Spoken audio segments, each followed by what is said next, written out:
Welcome. Good morning, good afternoon, good evening, wherever you are on your screen.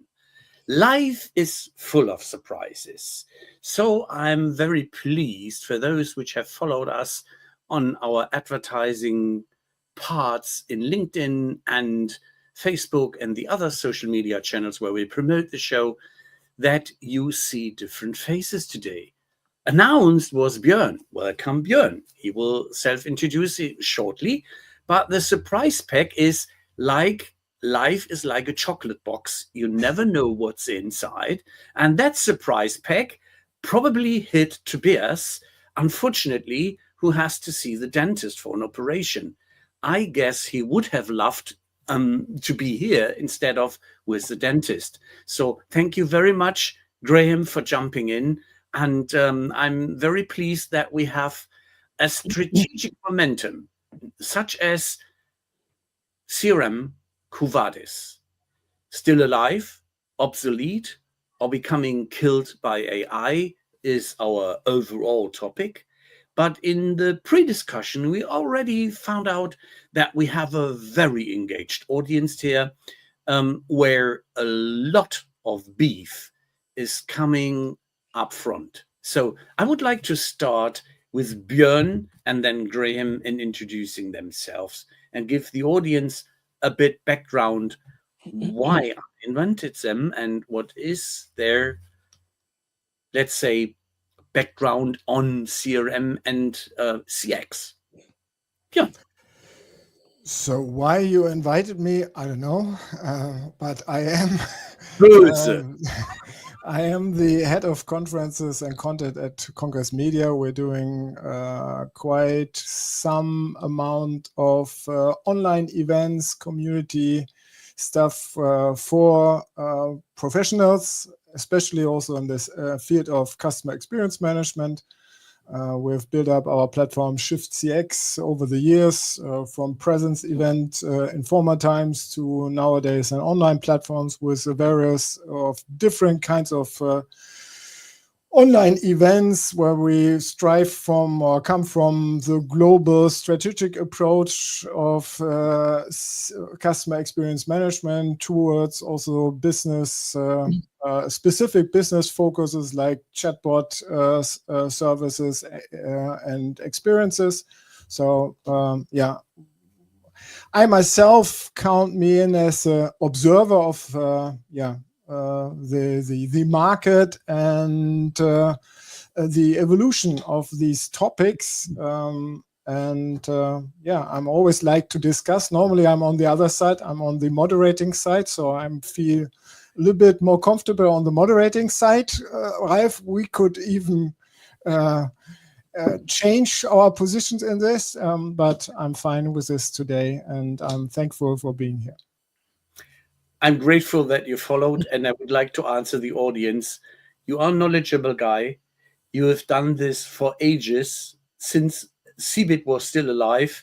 I met you and had some really nice moments and was a part of the going on site Shift CX, as well as participating in one of the other moment of the online show. So being an observer, having a lot of people you are moderating and getting on board is exactly the common sense in our show today, being not too blinded by the light of CRM or CX, but seeing the realism.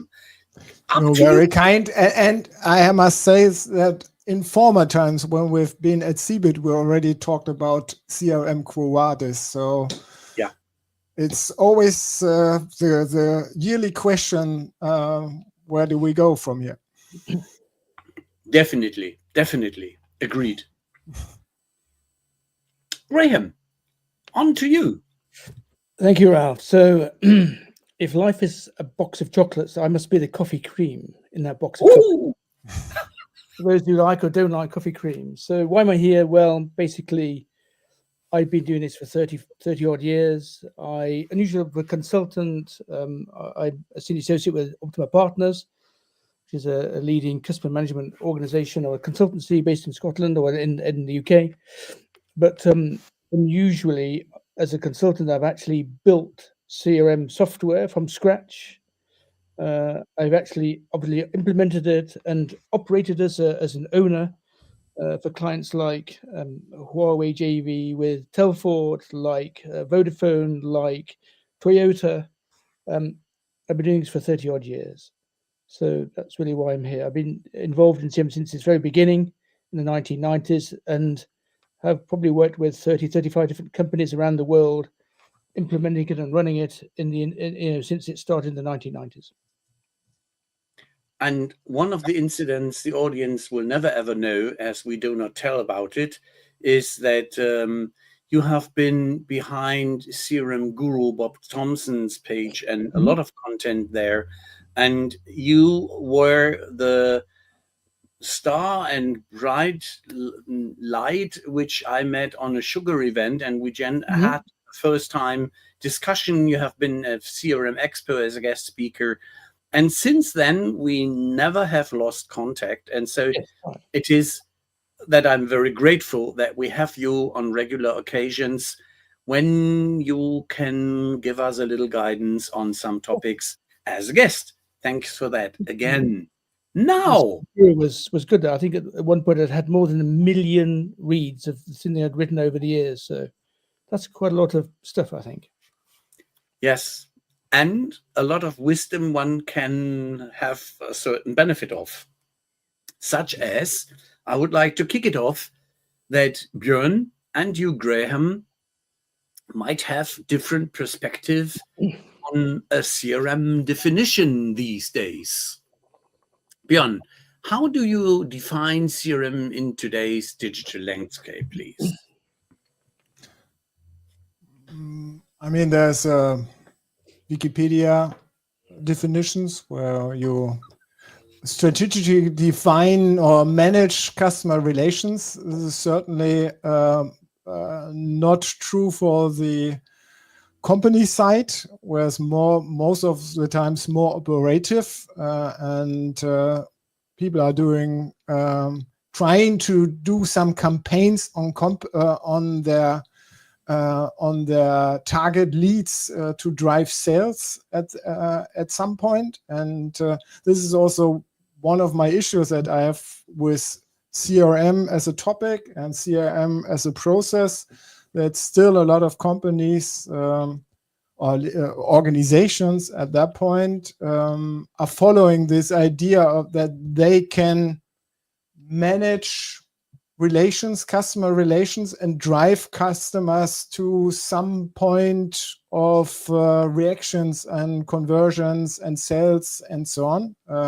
So driving them from marketing leads to sales leads and bringing it from a perspective to an opportunity, and then at the end to the successful customer. I mean, that's I know we in the private modus that we as persons, we don't like being manipulated, and certainly also not as a customer, and certainly also not as an organizational member that might be a customer.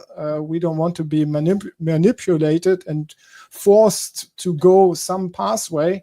And this is the issue that I have with the idea of customer relation management.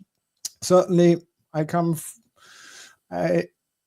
from business administration studies, where we in-depth discuss customer relationship as relationship management, not as a sales-driven activity, but as a relationship management.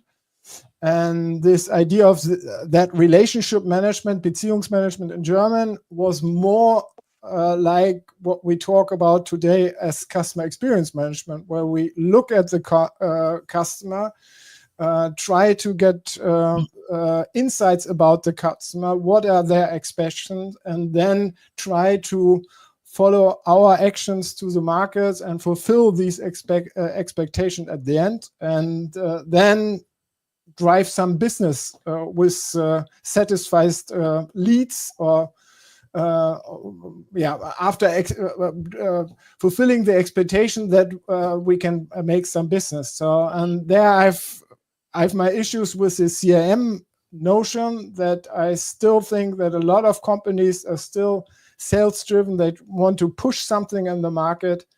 And certainly we know the times are different.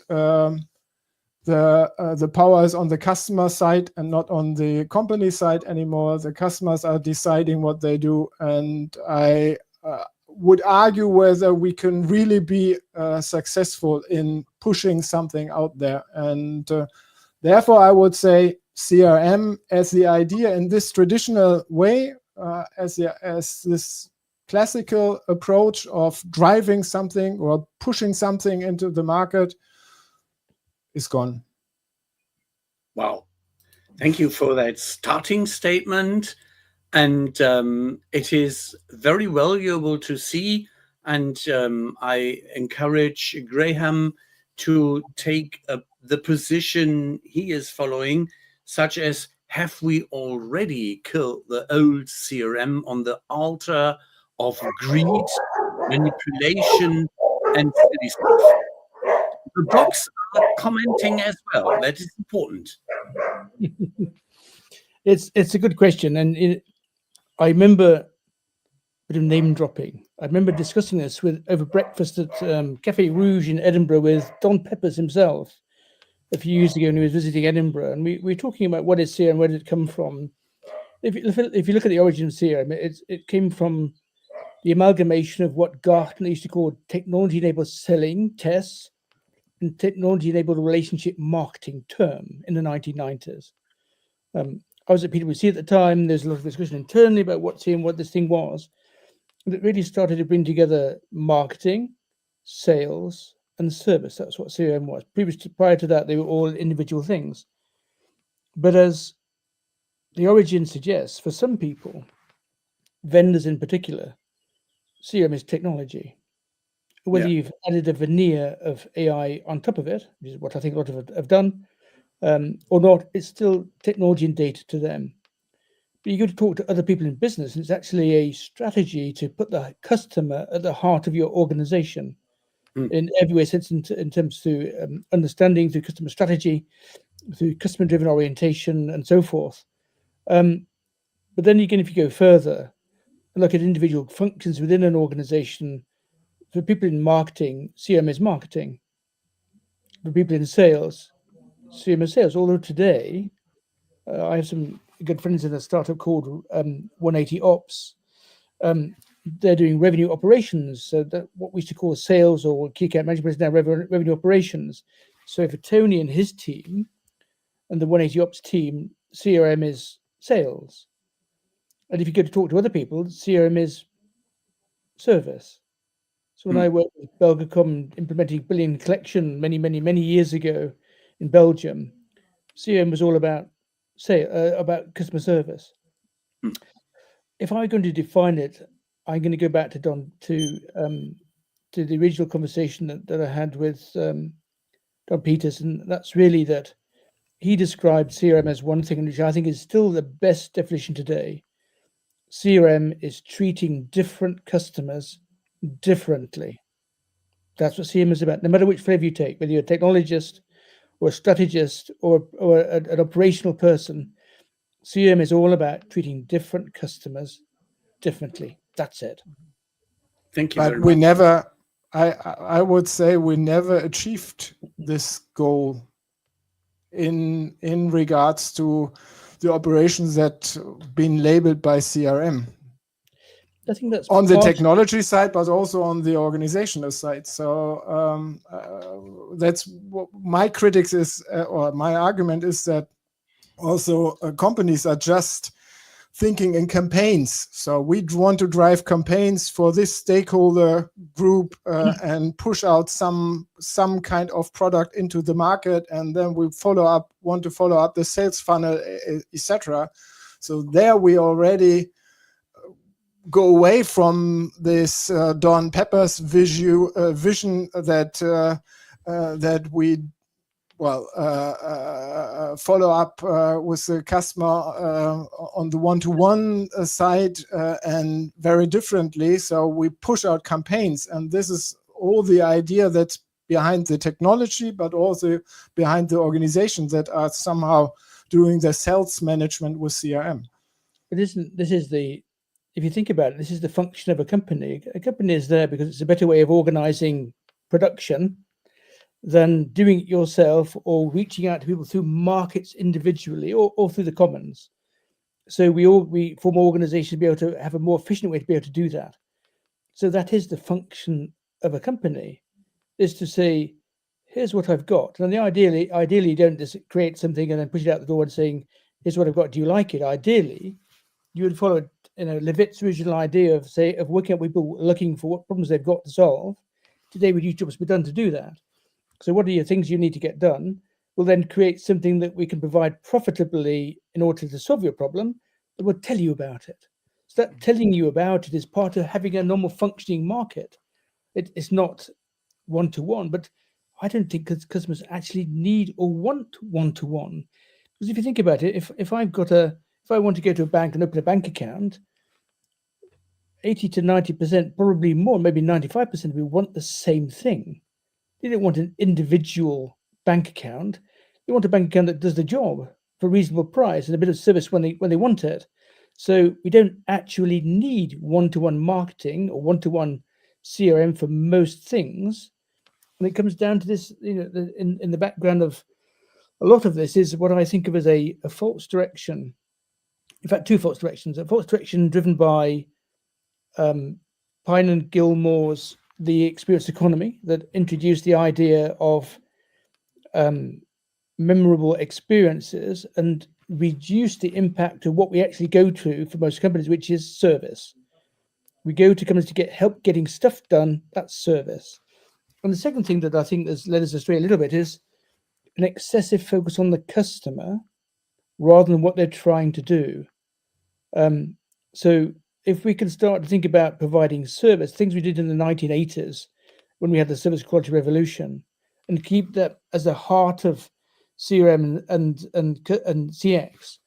And if we can think about making sure we understand what customers are trying to do and make sure we can help them do it faster, easier, and better, and do things we want to do at the same time, then we don't need to have individualized service in the way that people are describing in terms of hyper-personalization.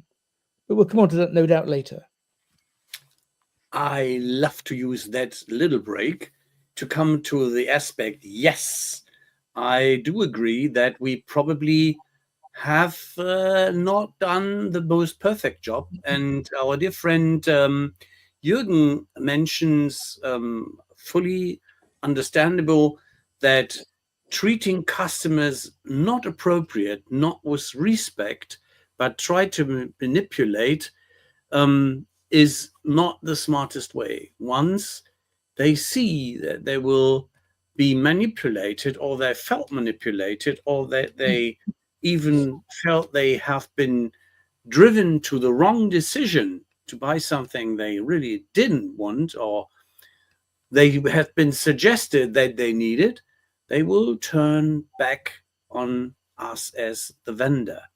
An interesting topic. So I leave out, as we have had a vivid perspective exchange already on the old term of CRM, then it seems to be relevant to reroute, to take Björn's perspective, the attitude and the thinking of, have we goofed the real intention of CRM, and have we focused more on what Graham has called the me experience? And I will make vivid to the audience, this heart could have been yellow, and it could have been written in the wooden design, customer first, because this was something for the first Shift CX events Björn has crafted by himself and sent to the speakers. And that was a momentum, such as something one will memorize, not throw away, but I have it in my different office, so I apologize not showing it again. But that was a momentum. And that was the attitude. Do we have still the right approach towards customers? Graham, would you like to start? Okay, it's a good question, and it's a very timely question as well, I think. So, as I mentioned a moment ago, we're in a marketplace, and the marketplace is very competitive. So you can provide your goods and your services and your experiences to the market, and if people don't like them, they will go away. So that doesn't mean they need to be really high quality. So if I look at Ryanair carried more people in Europe last year than any airline, any full service carrier there in Europe. They carried 200 million customers last year. Not because they're the best airline in the world in terms of quality, because they provide what customers actually want, which is to get from A to B more or less on time, relatively inexpensively, and what have you. So we're in a marketplace. So if you don't provide what people want, then people will walk away. So I don't have a problem with companies not being ultra customer oriented, because at the end of it, it's always going to be an economic decision. I can be really, really, really customer oriented, but then I become a charity because I spend so much money being customer oriented. I don't get the marginal returns from that additional orientation, and then I end up losing money. Having said that, if you look at the UK Institute for Customer Service UK CSI scores, they publish them quarterly. The last score I saw, the UK CSI index was at its lowest level for 10 years. And the Institute estimates that the cost of recovering poor service experiences is around about £8 billion per month, not per year, per month for UK companies. So by providing really poor experiences for customers, when I say service, I mean service more generally. I mean the actual act of helping to get whatever they want done, whether it's not just customer service. By providing customers with poor quality service, not having to come to get what they've done when they come to you in the first place, it costs them an enormous amount of money. So I think we're right. We don't deliver what customers necessarily want. We're in a competitive marketplace. If we do that bad enough, people will walk away anyway, and they always have the right to do so most of the time. But they've taken so much cost out of a lot of service. The Klarna example is one no doubt we'll come on to later. That often that can end up actually costing them more money to recover than it would have cost them to actually provide good quality service, whether it's in marketing, sales, or customer service in the first place. I would like to ask Björn if he sees sharing that perspective and questioning the general approach, and that he has his concerns. Are there indicators that suggest that CRM, in its probably positive sense, is still alive and thriving? I mean, Graham said it before. We have corporate functions. They have objectives to be fulfilled, and we have sales, and they need some kind of sales operation management, and therefore, at the end, there will always be CRM to fulfill this process, to manage this process, to support this process at the end, and so on. So, but it's clearly what my argument was before is the notion that we put into CRM in some discussions earlier where we said, well, with CRM we get more customer centric. I don't see that one. Ralph, we had discussions in former times where you brought up the empathetic CRM approach, which is for me nothing else than listen to my customers and follow up their expectations with some actions at the point. And if I look at this is what I see in customer experience management. It's not fulfilling all the nice golden nuggets at the end, or to bring some golden nuggets to the customer and bring this high value experience at some point in the process. It's just listen to the customer and then also follow up on their ideas and communicate with them on their level of getting the intents why they're coming to me in any moment of time of our relationship, getting the intents right, and community interacting with them in the right way, that they seeing them, that they see that they be valued at the end. So I mean, that's the idea, and this is not what I see, or this is what I don't see in the CRM operating model. What we find out there CRM is just the sales operation management, and this is what I argued for. And certainly there are different approaches, also where we have a different approach to CRM, and we might already call it CXM at that point. What I see is that as I said before, the times where the power is on the company side is gone. It's on the customer side, and companies have to follow up with this. Where do we have to shift towards, Björn? More customer focus? Well, at least more outside-in actions. Okay. So not inside out. So it's not companies are defining campaigns and driving any actions to the market, but companies are listening to the markets and following up to the expectations of the market and their customers. I mean, that's what I see. So that is the minimalism we have to change towards too. Yeah. Okay. Then we are agreed on that one.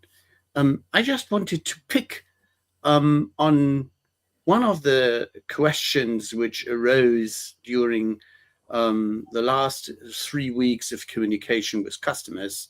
I'm doing consulting business too. They are asking themselves, where's the future of mail order business, for instance? And where is the benefit of a digital twin? And these were only little momentums where it came to my mind. A lot of people tell us the quality benchmark of good online mail ordering is Amazon. You have to be like Amazon and deliver and be as friendly towards the customer, even that you are having a very anonymous interaction if you have a complaint. Would a digital twin be a helper here, or what is your personal take? If it's okay, starting with you, Björn, again, out of your own experience as a customer, what would be your expectation if you're not going for Amazon, but for e-commerce or mail order to receive? And what is your expectation either to go for a local store, then to Amazon or a mail order service? So it's always a question of the situation I'm in. So when I want to get something fast and late at night, I'm fine with the chatbot. It's fine.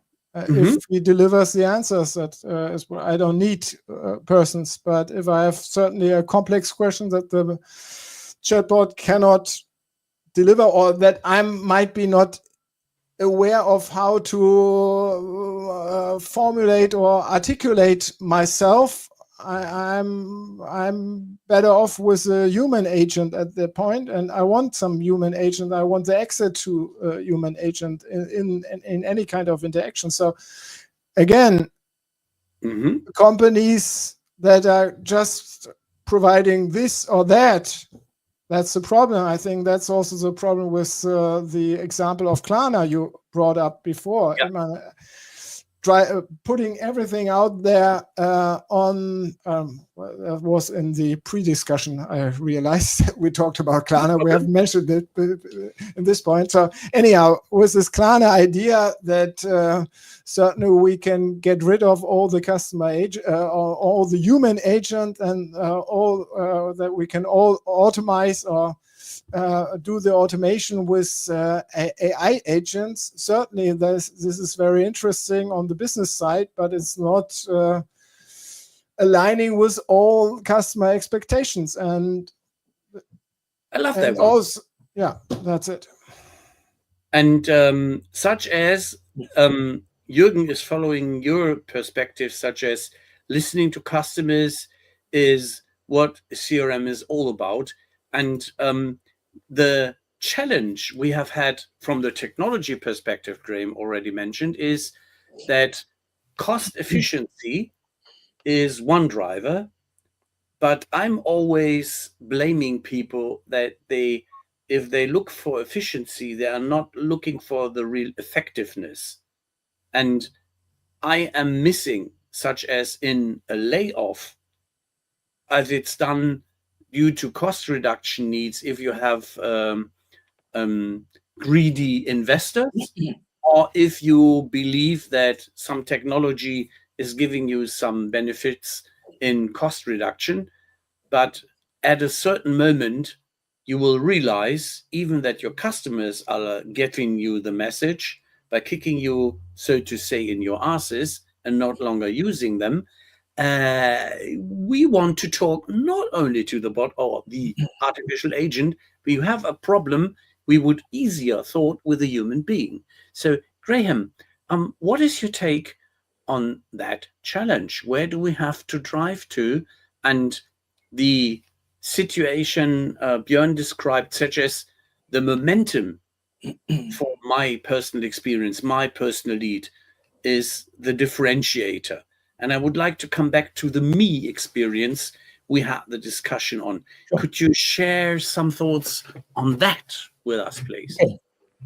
It actually covers a lot of different areas that are all interrelated. In a business is a complex adaptive system, so there are many moving parts, and often the behavior we see emerges out of those interactions that we actually take part in or just observe sometimes.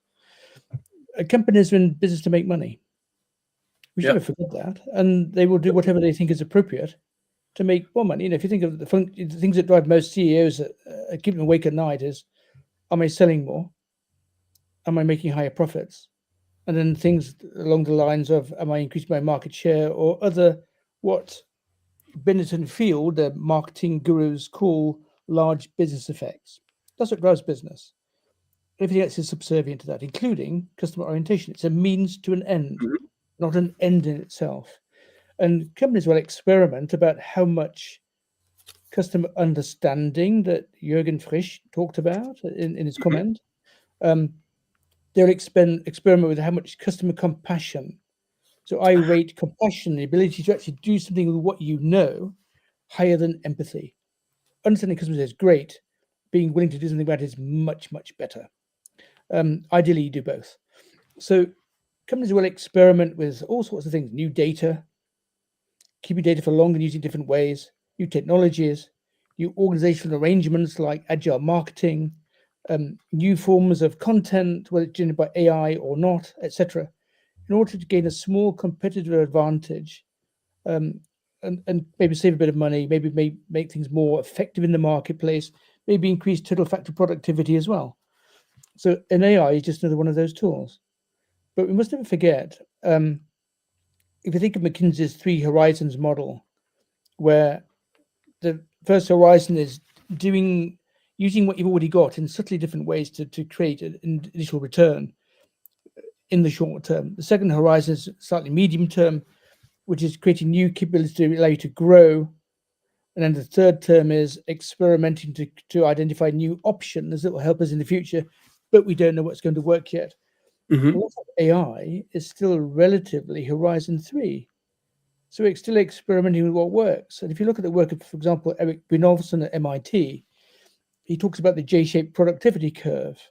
So when we start out with a new general purpose technology like AI, or CX before that, or CRM before that, or ERP, or any of these things, initially, if you do it on a very local scale, you get a lot of return because you can control everything, and it's relatively easy to know what you're doing, know how to use technology. Once you start to expand across the organization, you get all the costs, but very few of the benefits. You get into that bottom part of the J-shaped curve. It's only when you work out what you can do best with your technology, what are the use cases that really work, and you identify what are the complementary capabilities you need to build to make it work. There's processes and data and other technologies and roles and collaboration, etc., that makes technology really deliver.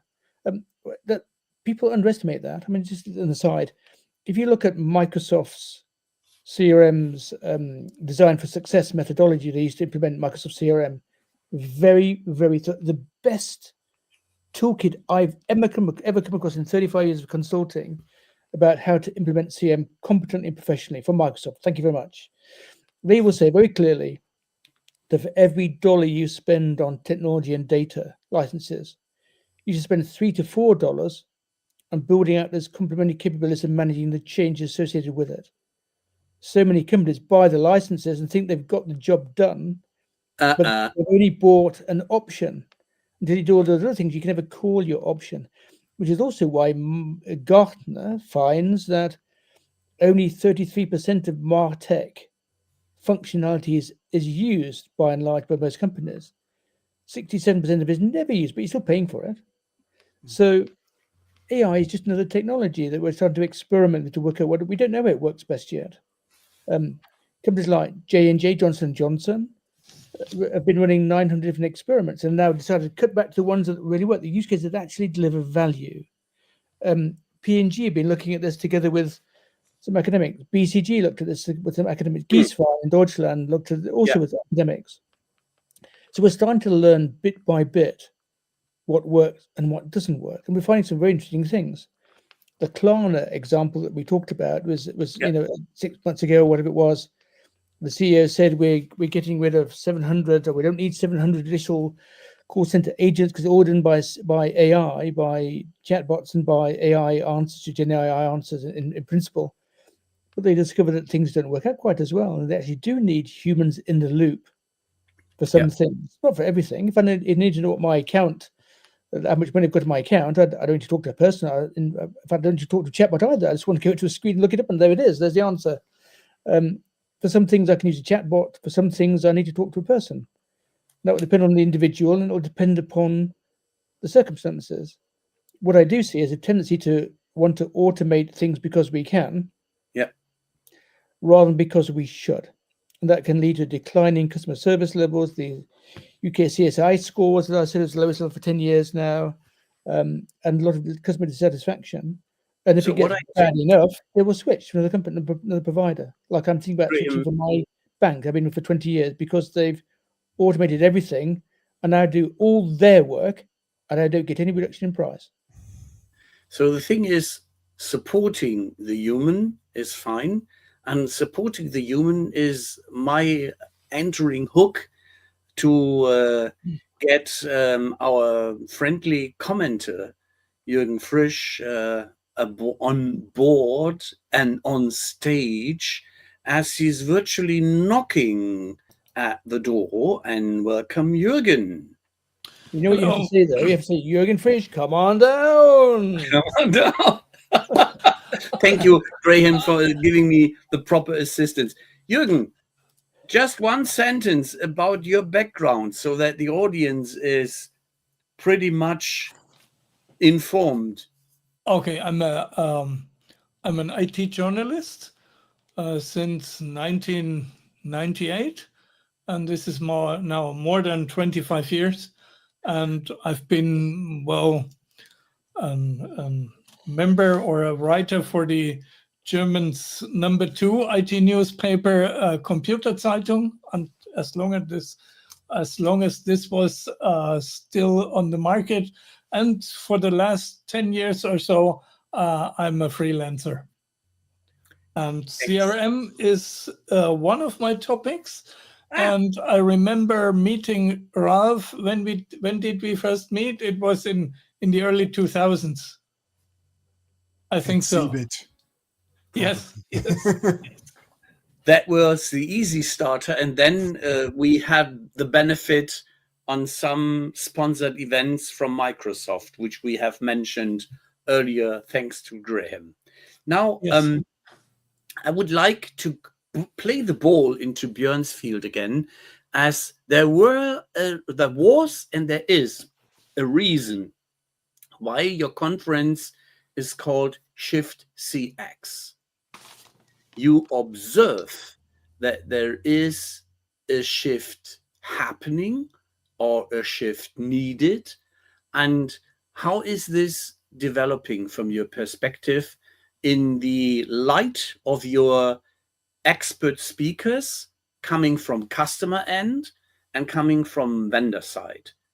I'm honestly very curious on what you took out of the positive examples you had on stage, virtual or real, from organization. I mean, it's a topic like everything else. So it's always technology, driven by technology. Therefore, everybody is fascinated about new stuff, new technologies. Then we fall, and the new technology gets hyped, and then we fall into disgrace with the new technology and see not everything is so vibrant and nice.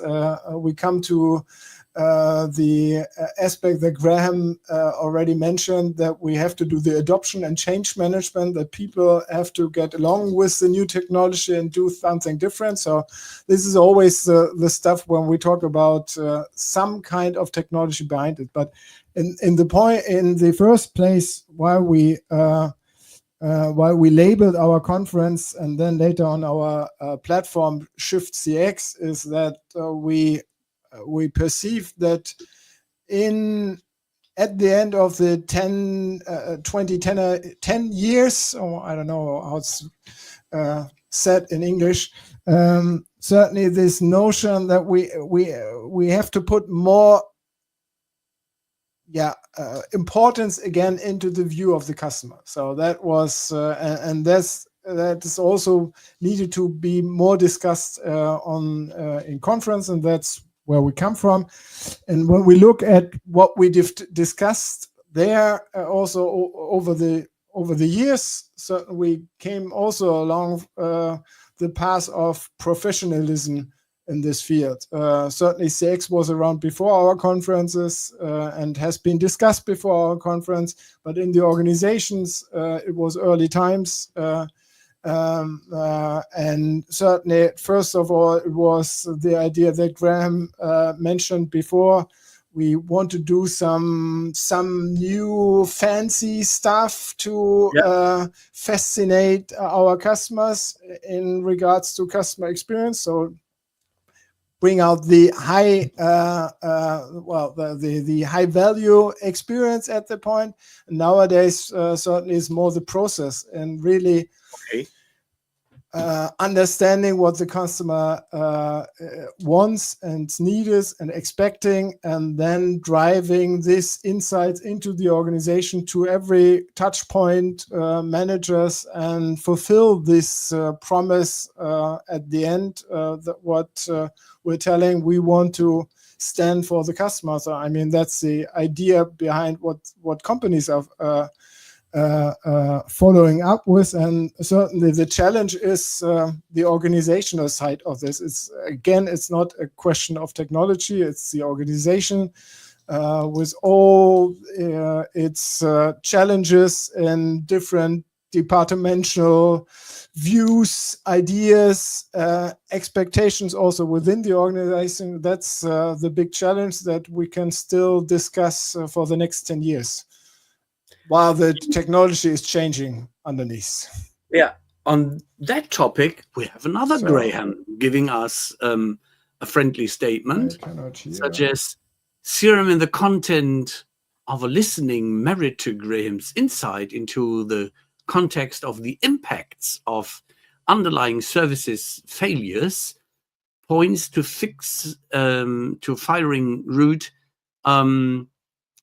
operational service issues not doing a good job of smoothing over with handling service resolution symptoms is an opportunity to provide context and drive to fix the root causes, such as there is something happening and we need to cure, so to say. And that is a good point. Hopefully Björn is coming back, that we could jump in on your end, Graham, from Sure. the It is. to say so. This isn't new. Let's face it. We've had these challenges for many, for decades, since we've had companies really come to provide service. They try and find an optimal level to provide service that optimizes their cash flow, if you like, or profits. Sometimes customers don't like it. They can always leave if they really don't like it. But we have tools to do this. We have Kaizen. We have other tools that have been going around for a long time. They're really well understood, with steps and stages to be able to understand what is the problem, where does it come from, what are our stretch targets to improve, what we need to be able to do to achieve those stretch targets, what's it going to cost, what's it going to deliver, and how do we get on with it. So I don't think any of this is really new, but what I do see is that I think companies COVID has been a bit of a game changer. Yeah. COVID caused a lot of changes in move towards digitalization as retail outlets closed temporarily. People's behavior changed, didn't go out so often, although they're obviously going out now and catching up on those things.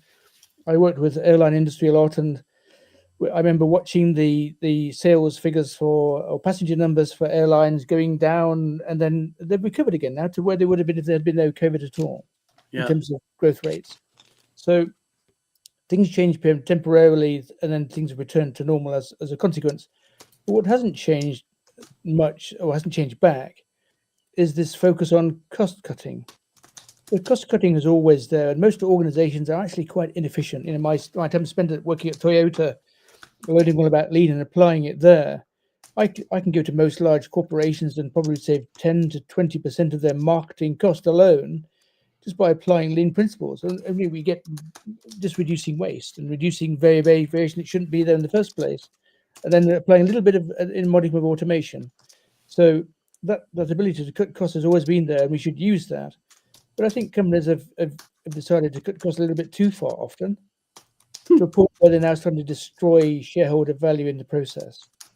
So that's what I see at the moment. So I think Graham Robson is exactly right, that we do need to understand the root causes of the problems that we actually generate for customers, but then we need to work out whether it's cost effective to fix them or not.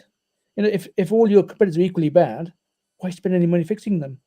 Not going to go anywhere else until, of course, a disruptive competitor comes along with a adequate service that is cost a lot less, Ryanair versus British Airways, and suddenly they eat your lunch. I mean, Ryanair is worth now more than any of its competitors. If you look at EasyJet as a competitor in the low-cost carrier segment, it's worth 6 times the value of EasyJet and 1.5 times the value of IAG Group that runs British Airways and Iberia and Vueling. Yeah, but it is interesting to see that if it's EasyJet, Buzz, Ryanair, whatever is jumping in, that they still look for some differentiation. And what I wanted to go for is, before I go for Jürgen's comment, that in the discussion that he can mention that what he has written here and commented live, such as that you haven't heard in this discussion that the customer self-service, so that we go for that one. But I would firstly like to ask you, Jürgen, in starting there, do you think that AI is eating classical or modernized CRM, CX, CXM, or ERP for breakfast? Or No, I don't think so. Why? Why? Because from time to time, AI is very good, and other times the answers of that machine are just pure rubbish. And you cannot always tell in advance what will be the result if you ask such a machine. Will the answer be good? Then it's okay. Or will it be hallucinated rubbish? You don't know. And if you rely for all your customer interaction on those machines, I think you're not having a good. You're putting yourself at risk. Fair enough. I just wanted to throw that question also in Björn's and Graham's direction. Björn, would you like to start first? Yeah, sorry for. Easy. That's simply technology. We Yes. could have said that the AI agent has decided to give Yes. you an opportunity for a reboot. Yeah. So, and first of all, I don't see that AI is any kind of business process solution. So it's a feature. It's some kind of an intelligent feature that you can use certainly in sales processes, but also in customer processes and so on. So therefore, I don't see AI can eat anything. So, but it still will be embedded in everything, and it will change certainly a lot of processes also because they now can be differently done. We can analyze unstructured data, get insights out of it, do some natural language processing and so on that we couldn't done before, and certainly be more efficient at the end. So certainly it will change, but it will not eat. Graham, over to you. Thank you, Björn. So You have still muted, Graham, unfortunately. On mute out of politeness. So we had barking dogs in the background. It's still Horizon 3 stuff, so we don't really know what's going to happen. There are different views. You've got the view of people like Eric Bernofsson think there's going to be who says we always overestimate the impact of new technology at the beginning and underestimate it at the end. We have Darren Acemoglu, new recently minted Nobel Prize winner for economics chap, talking about relatively low impacts on productivity growth. I was reading a study from Morgan Stanley today that's estimating if you look at automating half of those bits of work that you can automate, that could end up with having a very significant impact. And they talk about 1.7 million fewer jobs, 207 billion reduced labor expense, and an increase in profit growth by 16%. So this is good analysis, it's solid analysis, but at a macro level. At a micro level, I think, as Jürgen mentioned earlier on, for some things you can use chatbots and it makes sense, or self-service if you want to look at it that way and it makes sense. That's relatively straightforward and easy. For some things you really want to talk to a human because they have adaptability that AI currently doesn't have. What I do see is that it is spot on potential, but we don't know how it's going to pan out yet. So what we need to do as companies is do what J&J did, Johnson & Johnson. We need to experiment on a significant scale, but in an organized structure, not letting people go and do their own thing. If there's a great paper written together with BCG and a bunch of academics from Harvard and other places talking about the jagged edge of technology. Well, they identified if you give people tools to Gen AI tools to do their work, and they don't really know the topic really, really well, that can actually reduce your productivity by up to 20%. So we have to be a little bit careful.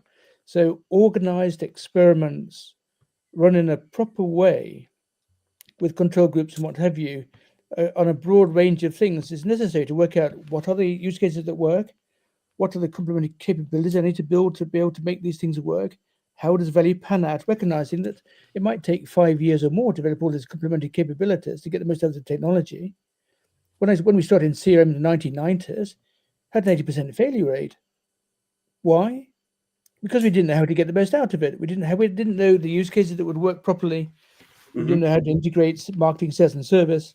We didn't know how to build the complementary capabilities that makes it work. It's not all about technology. I mean, you know my favorite equation, don't you, Ralph?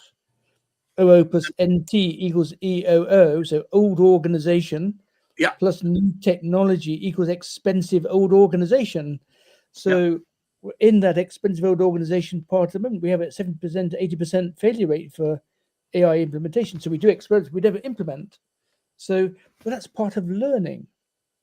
If you don't learn, you don't know what's going to work. I mean, there's a famous case, I think it was a Comdex in the 1970s, when Bill Gates, early Microsoft, was displaying a whole load of different operating systems on their new PC that had been introduced. People thought he was bonkers. And afterwards, people asked, Bill, why did you display early MS-DOS and other operating systems? He said, well, I didn't know what was going to be adopted by IBM. So I had to show that I knew about all of them, and sufficiently so that when he'd made a choice, MS-DOS, that I'd already learned enough to be able to call my call option that I developed by experimenting with MS-DOS. The other ones got pushed to one side and forgotten about Unix and what have you. And MS-DOS became the dominant player in the PC marketplace. So that's I'm old enough to recall that. Yeah. Developing options, experimentation, but in a controlled, organized way. That doesn't mean letting people go and do their own thing. That's supposed to be for failure or for leaks of your corporate data domain. So we know what to do. I just wanted to share that Graham was on the statement that the learning is an important part, and that humans trust easier other humans. Now back to you, Björn. Sorry. I mean, what we're discussing here is certainly, but that I would argue, not the technology potential or failure at the end. It's the organizational potential and failure to adopt with the technology. So that's and adapt with the technology. So I mean, that's certainly the issue. And what I see, there are a lot of potentials in AI. And it's certainly a game changer, and it's scaling differently at a much higher scale than any other technology before, because there are things, dots coming together, and therefore it will be more disruptive than anything else. But still, in between, it's the humans within the organizations. If they are not experimenting, as Graham said, well, they will falsely follow up any vendor message what they shall do, and at the end, it will be the worst scenario they have done. I would like to put, with that statement, a question into the room, and would like to ask each of you for one example, such as, what advice would you give to companies looking to revamp their CRM approach? And have you seen something lately what impressed you? Starting with Graham, please. Okay. So tough question right to the end, as expected. So what advice comes in terms of using CRM? So it's very simple. Understand your customers. So look at your big data and the thick data, the contextual data that tells you what they're trying to do next, because that's really helpful. Use that to produce better product, service, and experiences. Why, if you collect it, why not use it? And then identify those customers who are in the market right now for one more sale, one more holiday, one more whatever it is, and use what you know about them to be able to target those. What's wrong with targeting for incremental sales? We know that there's a paper I was reading yesterday that showed that companies that focus on increasing retention actually have lower annual profit growth. And those that focus on specific customers with an option to buy more, the movable middles, as Joel Rubinson talks about, they're the ones that have excessive growth. So understand customers, work out what to do with it in product, service, and experiences, and target at the most movable middle customers they're going to most like to buy in the next period of time. If you do that, you'll make millions. I jump over to Jürgen with the same question. What have you seen lately, and what would be your first idea as advice? First up, my advice is offers customer self-service wherever this is possible, because customers love their self-service, and in return, they are likely to give you data, what they want, what they don't want. So if you can use those, it will be to your advantage. Your second question was, what did impress me lately? And this was actually I tried to set up a podcast recording service, Riverside.fm, and I did 3 test sessions. 2 of them worked fine. The third, it was a failure. The problem was actually on my end, which I quickly found out. And after each session, the system asks you, please give this session a rating. I gave it a 1-star rating, 1 out of 5. And why? It didn't work.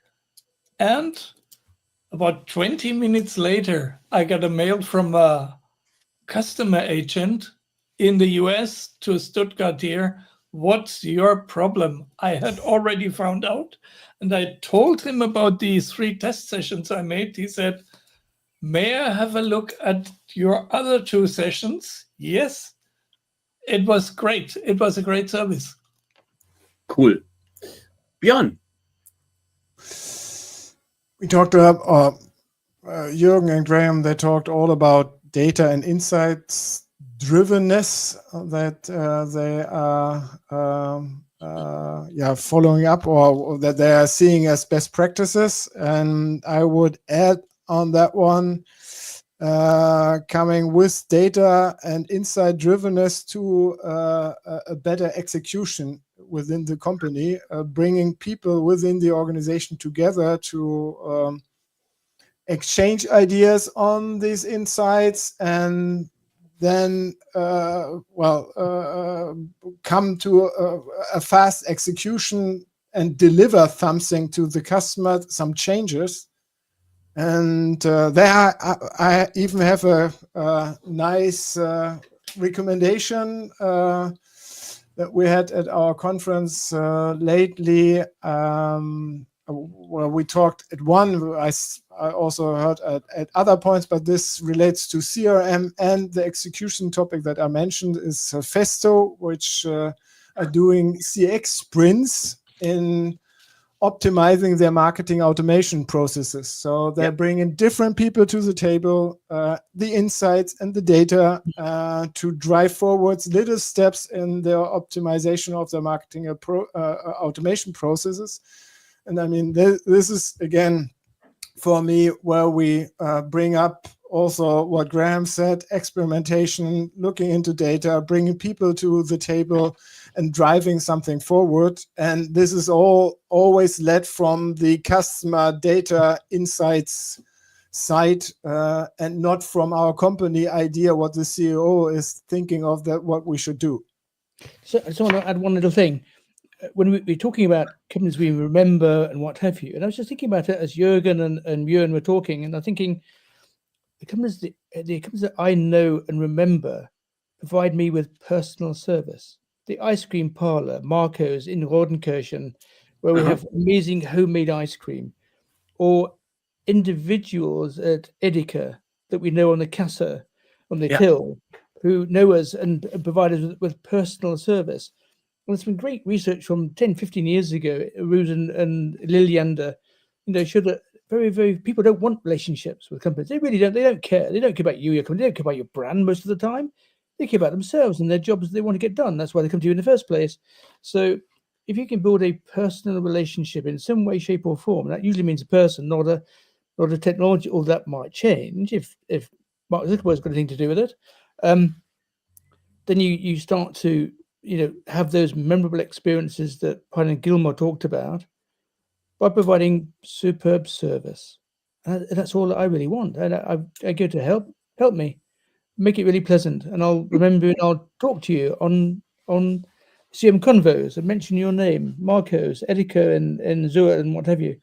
These are the companies that I remember. The big names, I shop with them. I don't remember them. I don't recommend them.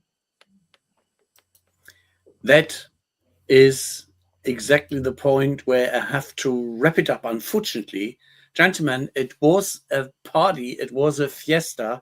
It was marvelous. Thank you so much. And that was speedy and thrilling to a certain extent. And I appreciate your participation very much. I would like to thank our audience that they stayed with us. Thank you for that participation in the CRM Convo for today. The hour flew by. To our guests, thank you that you stayed with us, and please visit again next week. And to my fabulous three musketeers, I would like to give a big applaud. Thank you very much, Björn, Graham, and Jürgen, for your time and insights and your personal opinions, which you shared with the audience. Please tune in next week when we dive into SAP CX. AI set a lot of room. Also, sorry, not AI set. Well, AI, they hope they have their act together. But is it all set, or is there a lot of room for improvement already and again? And the one who we have as a guest is Robert Geppert. He has been to several SAP vendors and implementation partners, and he has been freshly appointed manager of Data Group. And we are looking forward to learn from him a bit more on his personal perspectives and what he plans to achieve in his new job. Gentlemen, audience, thank you very much again. Please take care, and we will go backstage now. Please, dear guests, stay with me.